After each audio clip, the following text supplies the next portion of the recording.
안녕하십니까? 축구와 역사 KMSTV입니다. 축구 선수가 받을 수 있는 최고 권위의 상 발롱도르. 발롱도르는 한 해 동안 최고의 활약을 보여줬다고 생각되는 선수에게 주는 상인데요. 그 때문인지 역대 발롱도르 수상자 선정 과정에서 때때로 논란이 불거지곤 하였습니다. 이번 영상은 역대 발롱도르 수상자들의 수상에 대한 논란과 논쟁들을 다뤄보는 영상입니다. 그럼 지금부터 한번 해당 논란과 논쟁들을 다뤄볼 텐데요. 우선 2000년대 이전의 논란과 논쟁들을 이번 영상에서 다루고 2000년대 이후의 논란과 논쟁은 다음 영상에서 다루도록 하겠습니다. 해당 논란은 아마 발롱도르가 탄생하고 최초로 제기된 논란일 것입니다. 루이스 수아레스의 발롱도르 수상은 당시 푸스카스가 더 적합했다는 의견이 많았습니다.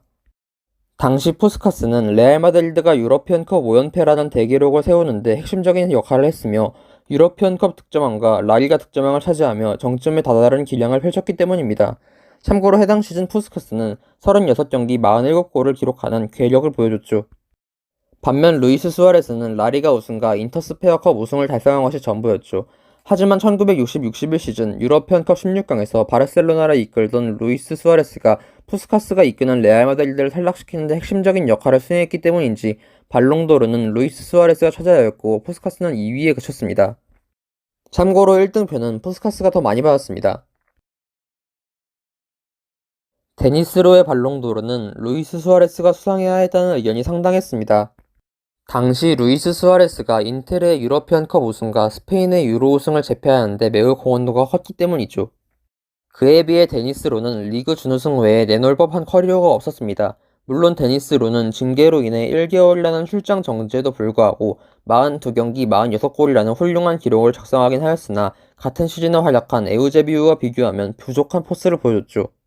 당시 에우제비우는 28경기 46골이라는 괴력을 선보였으며 데니스로는 차지하지 못했던 리그 우승과 리그 득점왕을 모두 차지했습니다. 다만 에우제비우는 유로 예선에서 포르투갈의 탈락을 막지 못하다는 것이 흠이긴 했죠. 다만 루이스 수아레스 발롱도르 수상자 선정에 아만시오 아마로가 변수로 떠올랐었는데 아만시오 아마로 역시 레알 마드리드를 이끌고 리그 우승을 차지하였으며 루이스 수아레스와 함께 스페인의 유로 우승을 이끌었기 때문입니다. 결과적으로 데니스 로가 발롱도르를 수상하였으며 루이스 수아레스와 아만시오 아마로가 각각 2위와 3위를 차지하였고 에우제비오가 4위를 차지했습니다. 참고로 1등표는 루이스 수아레스가 가장 많이 받았습니다. 바비 찰튼과 에우제비오는 발롱도르 역사상 가장 적은 표 차이인 단 한 표 차이로 수상자와 비수상자가 나뉘었던 때였습니다.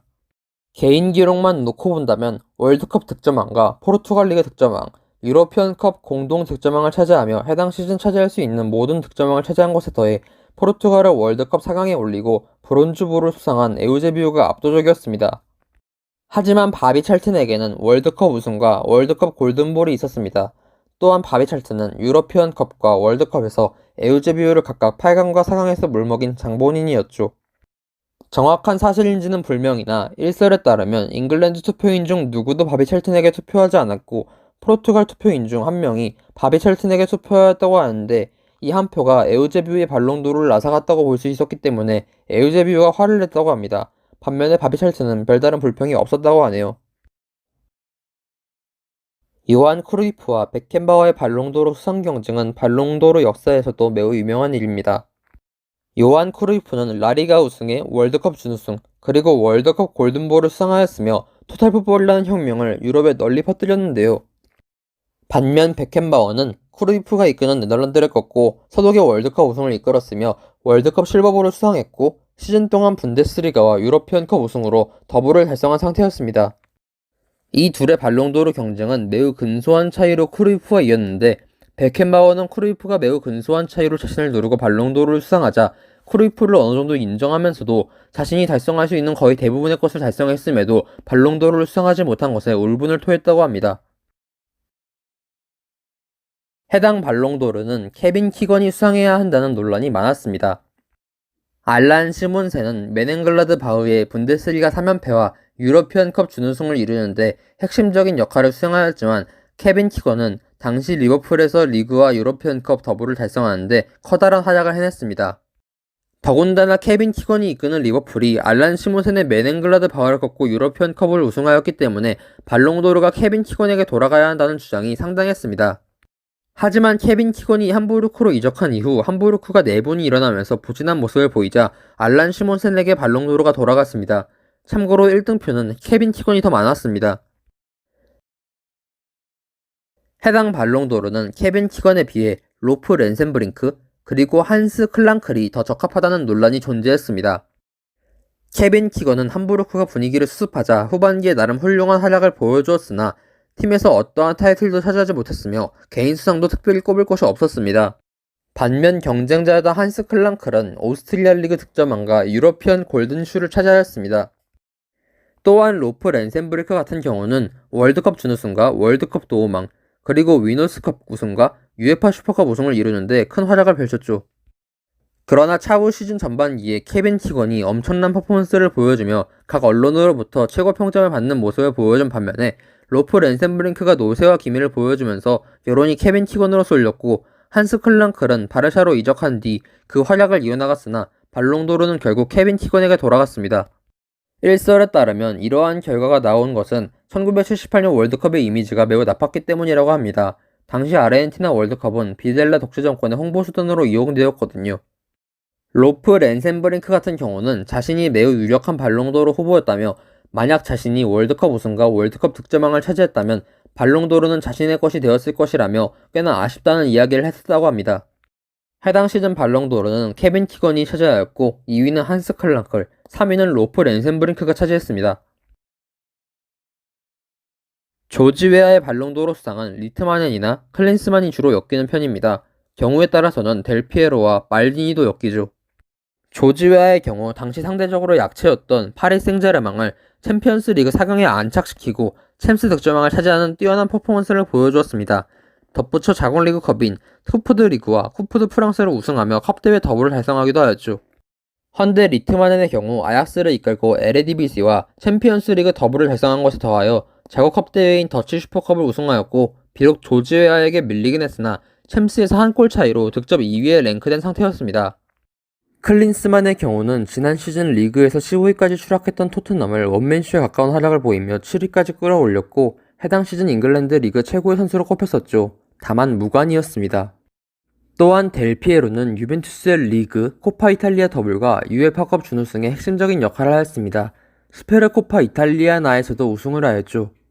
말디니의 경우는 부진에 빠진 소속팀 AC 밀란을 챔스 결승까지 이끄는 매우 훌륭한 활약을 했었습니다. 조지 웨아에게 밀렸지만 피파 올해 선수상 2위를 차지할 정도로 뛰어난 활약이었습니다.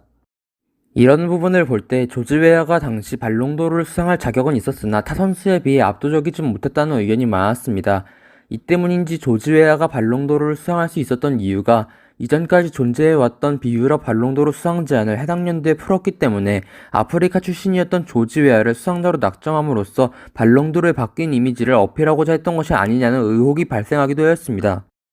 물론 사실일지는 미지수입니다. 조지 웨아의 경쟁자로 꼽히는 다른 선수들도 뭔가 아쉬운 부분들이 있었던 것은 사실이었으니까요. 마티아스 잠머와 호나우도의 경우도 앞서 언급한 바비 찰튼과 에우제비우 때처럼 단 한 표 차이로 발롱도르 수상자와 비수상자가 갈렸습니다.